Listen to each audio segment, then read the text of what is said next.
Қайырлы күн. Жаңа енді сайлау туралы әңгіме жүріп жатыр ғой. Бәлен миллиард бөлініп жатыр, сұмдық бірдеме, оппозицияның жоқтығы осындай халге жеткізді. Монархия ма бір бәле болып кетті, бірдеме шірдеме.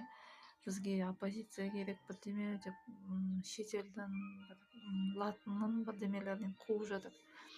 Мен бір-ақ нәрсе айтамын: біз қазақпыз, қазақ мемлекет болған, қазақ патшалығы, хандары, билері, мына үш биді барлықтарың білетін шығарсыздар: төле би, әйтеке, қазыбек билер. Олар бекерге болмаған. Қазақ мемлекетінде ұжымдық басқару болған.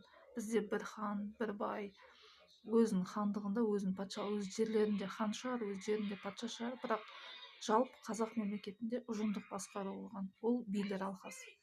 Сол ұжымдық басқаруға біз қайтып келеміз. Қазір келмесек те айналып келіп соған келуіміз керек. Сол кезде ғана